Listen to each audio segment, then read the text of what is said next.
Hola a todos. Hoy daremos un paseo virtual por el Antiguo Testamento. Vamos a conocer lo que pasó en Israel luego de haber entrado en la tierra prometida y haberse muerto su líder, Josué.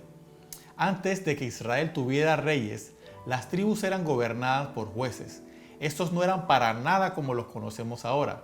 Los mismos eran líderes regionales, personajes político-militares en una época donde la corrupción moral estaba en límites altísimos, ya que Israel no expulsó del todo a los cananeos y a otros pueblos que se encontraban en el territorio, tal como Dios se los había ordenado.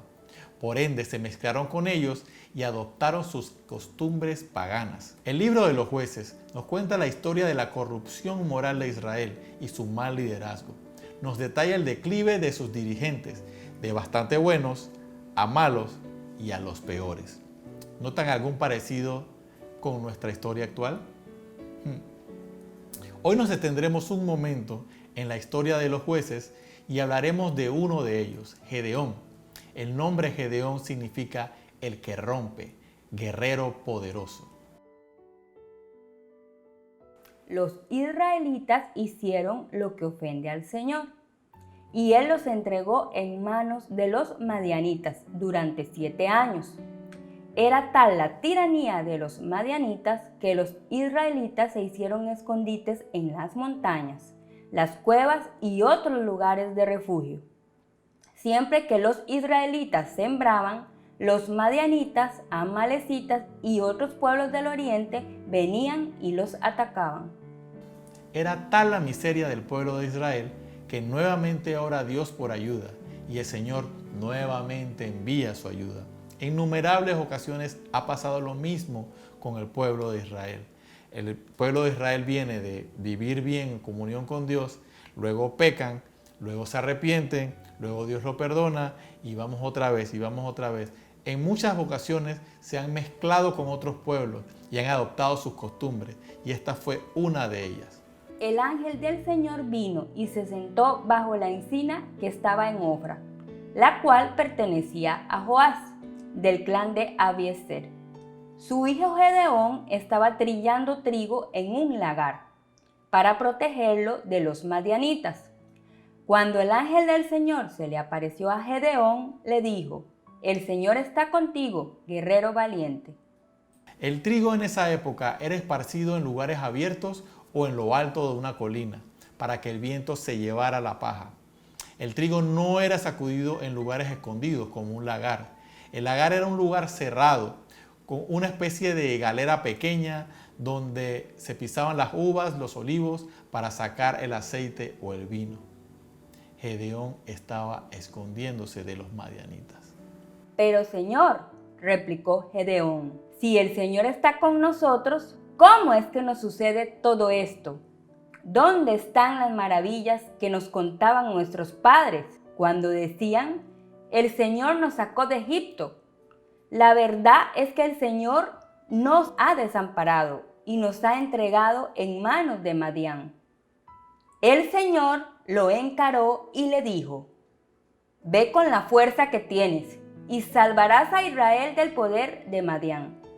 Yo soy quien te envía». «Pero, Señor», objetó Gedeón, «¿cómo voy a salvar a Israel? Mi clan es el más débil de la tribu de Manasés y yo soy el más insignificante de mi familia». El Señor respondió: «Tú derrotarás a los madianitas como si fueran un solo hombre, porque yo estaré contigo. Si me he ganado tu favor, dame una señal de que en realidad eres tú quien habla conmigo», respondió Gedeón. «Te ruego que no te vayas hasta que yo vuelva y traiga mi ofrenda y la ponga ante ti». Vamos a ver algunos detalles del llamado de Gedeón. Vamos a ver sus dudas. El ángel del Señor, el mismo Jesús, le dice: «El Señor está contigo, guerrero valiente». Pero Gedeón responde: «Si el Señor está con nosotros, ¿cómo es que nos sucede todo esto?». El ángel del Señor le dice: «Ve con la fuerza que tienes y salvarás a Israel del poder de Madián. Yo soy quien te envía».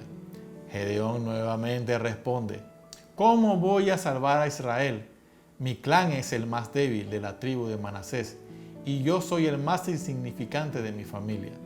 El ángel del Señor nuevamente le dice: Tú derrotarás a los madianitas como si fueran un solo hombre, porque yo estaré contigo. Pero Gedeón replica: si me he ganado tu favor, dame una señal de que en realidad eres tú quien habla conmigo. Dios no se asusta ni se sorprende por nuestras dudas ni temores. Él vio en Gedeón un poderoso guerrero, aun cuando ni siquiera él podía verse como tal. Dios ve más allá de tus circunstancias. Tomó la elección de confiar en ti. ¿Qué vas a hacer tú al respecto? Antes de iniciar el combate contra los madianitas, Dios manda a Gedeón a derribar un altar al dios Baal que había hecho su mismo padre, imagínense, y le da indicaciones muy claras. Gedeón lo hace, pero con miedo. Veamos lo que sucedió. Gedeón llevó a 10 de sus siervos e hizo lo que el Señor le había ordenado. Pero en lugar de hacerlo de día, lo hizo de noche, pues tenía miedo de su familia y de los hombres de la ciudad. No sé si notan el patrón. Primero, Gedeón está trillando en un lugar escondido, en un lagar. Segundo, va de noche a derribar el altar al dios Baal. Todo esto fue por miedo. Pero si aplicamos el zoom a este instante en la vida de Gedeón, veremos que eran miedos reales, ya que él podía literalmente morir en cualquiera de esas tareas. No seamos tan severos juzgando a Gedeón.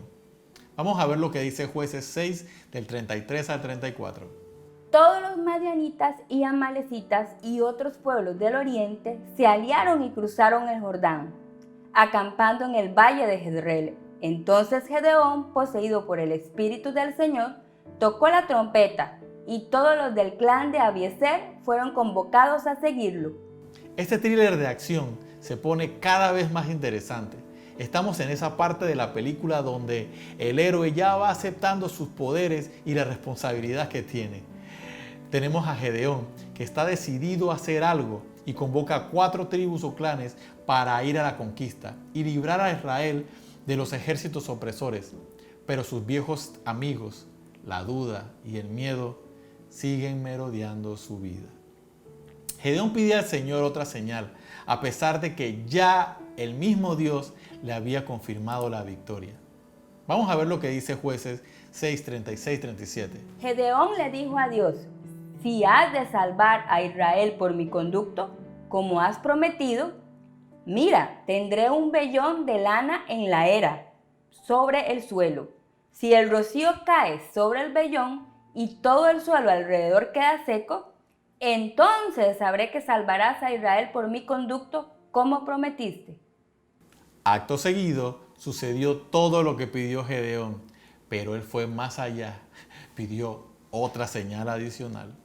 Entonces Gedeón le dijo a Dios: no te enojes conmigo, déjame hacer solo una petición más.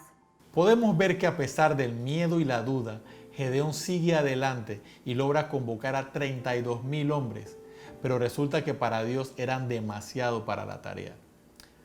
Acto seguido, empiezan a depurar la lista. Primero da la orden que se vayan los que tienen miedo a la batalla, y se regresaron a su casa 22,000 hombres, imagínense, quedando 10,000.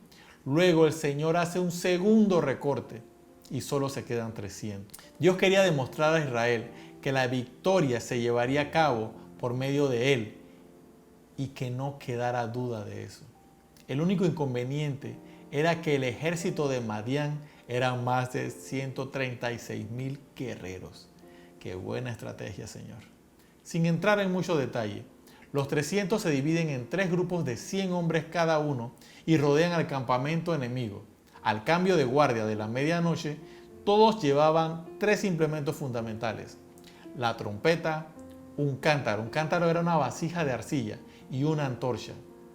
El cántaro era para ocultar la antorcha mientras se iban acercando al campamento.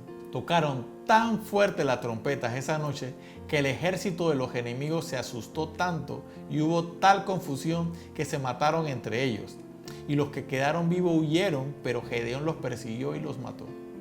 De esta forma el Señor dio la victoria a Israel. Dice la Biblia que el pueblo pidió a Gedeón que fuera su rey, pero él estaba claro que no era el plan de Dios para él. rehusó el cargo. Mientras Gedeón fue juez, tuvieron un periodo de 40 años de paz.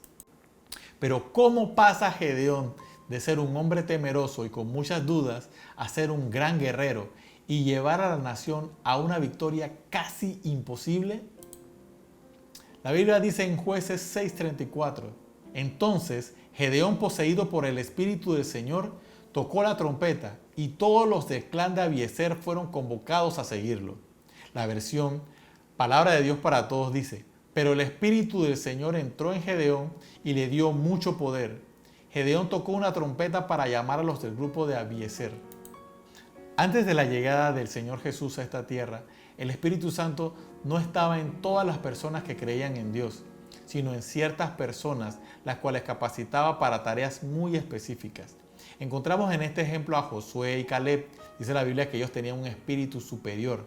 También tenemos el caso de Sansón, el rey Saúl, el rey David, el profeta Ezequiel y otros ejemplos que aparecen a lo largo de las Escrituras. Pero nuestro caso es un poco diferente, ya que cuando nos arrepentimos de nuestros pecados y decidimos creer en el Señor Jesucristo, el Espíritu Santo viene a nuestro corazón, a nuestro ser, entonces somos su casa y pasamos a ser también su templo. Pero, ¿por qué si la Biblia dice esto, no podemos vivir vidas victoriosas y valientes como Gedeón? Pero ¿para qué necesitamos ser valientes? Necesitamos mucho valor para disciplinar a hijos rebeldes, para liderizar el hogar según los mandatos de Dios que a veces no son populares, para vivir una vida diferente en medio de una generación que no conoce ni quiere seguir a Dios, para ser honestos y no aceptar o pagar coimas o sobornos, para no decir mentiras para salir del paso. Necesitamos bastante valor para dar la otra mejilla cuando te ofenden, para orar por nuestros enemigos, para bendecir a los que nos ofenden, para ser un hombre de Dios aún en momentos que nadie quiere serlo. ¿Por qué no tenemos esa hombría o masculinidad en nuestras vidas? Gedeón fue transformado por medio de la intervención del Espíritu Santo de un miedoso e inseguro a un guerrero poderoso. Veamos lo que dice la Biblia. 2 Timoteo 1:6 dice, por eso te aconsejo que avives el fuego del don de Dios, que por la imposición de mis manos está en ti. La palabra avivar lleva la idea de atizar un fuego para que siga con brillo y mucha fuerza. Un fuego que si se deja solo, simplemente se consumirá. Pero Dios quiere que mantengamos nuestros dones y capacidades ardiendo fuertemente en su capacidad máxima para Él. No hay necesariamente una sugerencia en esta porción bíblica de que Timoteo haya perdido su fuego. Sin embargo, como todo cristiano necesitaba un incentivo para mantenerse ardiendo con toda su fuerza. Al escribir esto, Pablo estaba preso y por medio de estas palabras de ánimo inyectaba oxígeno a su discípulo para que continuara la misión que Pablo había iniciado. 2 Timoteo 1:7 dice, porque no nos ha dado Dios un espíritu de cobardía, sino de poder, de amor y de dominio propio. Si no avivamos el fuego de Dios en nuestras vidas, quedamos viviendo una vida cobarde, carente de amor por el prójimo y de autocontrol. Entonces vienen los excesos, abusos, la vida sin propósito y la vertiginosa carrera en la espiral que desciende hasta el suelo. Concluyendo, Juan 15:5 dice, el discípulo que se mantiene unido a mí y con quien yo me mantengo unido es como una rama que da mucho fruto. Pero si uno de ustedes se separa de mí, no podrá hacer nada. Nuestra valentía está íntimamente ligada a nuestra unión con Dios. Valentía y masculinidad no es licencia para abusar de los demás. Tampoco es sinónimo de machismo.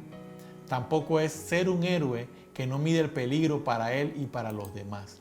Valentía y masculinidad sí es dar seguridad y cuidar de los más vulnerables, modelar el carácter de Cristo en todo, atender oportunamente las necesidades de nuestra familia, liderar con sabiduría nuestros hogares. ¿Sabías que de un tiempo acá, en la mayoría de las series originales de Netflix, hay alguna pareja homosexual? El problema es que ya lo hacen ver como algo correcto, modelando poco a poco nuestra manera de pensar.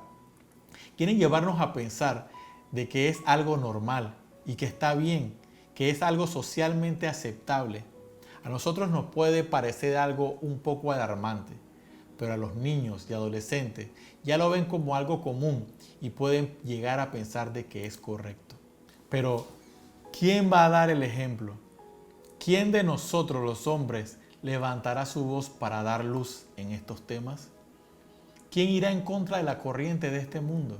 ¿Ven que es algo sumamente importante que recobremos la valentía como verdaderos hombres de Dios? Avivas el fuego del don de Dios, estudiando y obedeciendo la Biblia, rodeándote de amistades cristianas, sirviendo a otros, siendo los sacerdotes o líderes de nuestros hogares todos los días, siendo buenos trabajadores, buscando un mentor. Señor Jesús, te damos las gracias por este momento. Te suplicamos que tú nos ayudes a poner esta palabra por obra. Ayúdanos a ser esposos responsables, a ser padres modelos.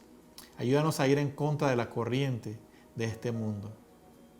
Te lo pedimos en el nombre de Jesús. Nos vemos en otra ocasión.